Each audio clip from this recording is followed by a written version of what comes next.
नमस्कार, आप देख रहे हैं इंडियन फ्रंटलाइन। मिडिल ईस्ट में जारी ईरान और इजराइल के बीच संघर्ष अब एक नए और बेहद खतरनाक मोड़ पर पहुंच गया है।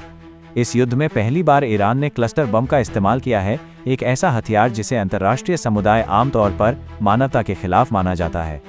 आज की इस वीडियो में हम आपको बताएंगे कि क्लस्टर बम क्या होते हैं, इन पर अंतर्राष्ट्रीय कानून क्या कहता है और इस घटनाक्रम पर दुनिया की प्रतिक्रिया क्या रही है। साथ ही हम ये भी समझने की कोशिश करेंगे कि क्या ये संघर्ष अब पूरे मिडिल ईस्ट में और तेजी से फैल सकता है।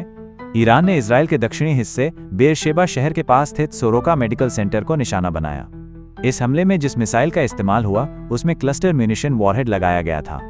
अब सवाल उठता है, ये हथियार काम कैसे करते हैं। क्लस्टर बम दरअसल ऐसा म्यूनिशन होता है जो अपने लक्ष्य तक पहुंचने से पहले ही हवा में फट जाता है और हजारों की संख्या में छोटे छोटे विस्फोटक उपकरण जमीन पर बिखेर देता है, जिससे एक बड़े क्षेत्र में तबाही फैलती है। समस्या यहीं खत्म नहीं होती। इन सब म्यूनिशंस में से कई ऐसे होते हैं जो गिरने के बाद भी फटते नहीं हैं और बरसों तक जमीन पर यूं ही पड़े रहते हैं। इसका सबसे बड़ा खतरा यह है कि ये बिना चेतावनी के कभी भी फट सकते हैं और यही वजह है कि इनका असर केवल युद्ध के दौरान नहीं बल्कि आने वाली पीढ़ियों तक बना रह सकता है। साल 2008 में बनी थी कन्वेंशन ऑन क्लस्टर म्यूनिशंस नाम की एक अंतर्राष्ट्रीय संधि। इस समझौते में अब तक 110 से ज्यादा देश शामिल हो चुके हैं जो क्लस्टर बम के इस्तेमाल, निर्माण और भंडारण पर पूरी तरह प्रतिबंध लगाते हैं। लेकिन गौर करने वाली बात यह है कि ईरान, इजराइल, अमेरिका और रूस चारों ही इस संधि का हिस्सा नहीं है। सोरोका मेडिकल सेंटर पर हुए इस हमले में 80 से 240 लोगों के घायल होने की खबर है।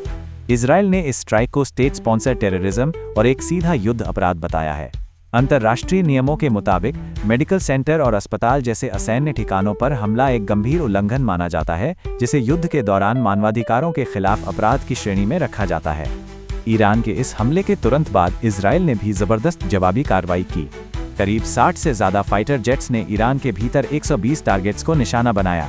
इनमें खास तौर पर शामिल थे ईरान के न्यूक्लियर रिसर्च हेडक्वार्टर्स और स्पान न्यूक्लियर प्रोग्राम के वे केंद्र, जिन्हें इजरायली सेना ने ईरान के परमाणु हथियार कार्यक्रम की रीढ़ बताया है। इस बढ़ते तनाव के बीच अमेरिका के राष्ट्रपति डोनाल्ड ट्रंप ने एक बड़ा बयान दिया है। उन्होंने साफ शब्दों में कहा, मैं लड़ाई नहीं चाहता, लेकिन अगर चुनाव न्यूक्लियर हथियार और युद्ध के बीच करना पड़े तो मैं युद्ध को चुनूंगा। डोनाल्ड ट्रंप के मुताबिक आने वाले 2 हफ्तों में फैसला लिया जाएगा कि अमेरिका इस युद्ध में सीधे तौर पर शामिल होगा या नहीं। अब सबसे बड़ा सवाल यह है, क्या यह संघर्ष अब मिडिल ईस्ट के और देशों तक फैल जाएगा। अब तक ईरान के प्रॉक्सी ग्रुप्स जैसे हिजबुल्लाह इस लड़ाई में सीधे तौर पर शामिल नहीं हुए हैं, लेकिन माहौल जिस दिशा में बढ़ रहा है उसे देखते हुए ये आशंका तेज हो रही है कि ये समूह जल्द ही एक्टिव हो सकते हैं और तब हालात कहीं ज्यादा विस्फोटक हो सकते हैं। अगर आपको ये वीडियो पसंद आई हो तो इंडियन फ्रंटलाइन को सब्सक्राइब करें और इस वीडियो को अपने दोस्तों के साथ शेयर करना ना भूलें।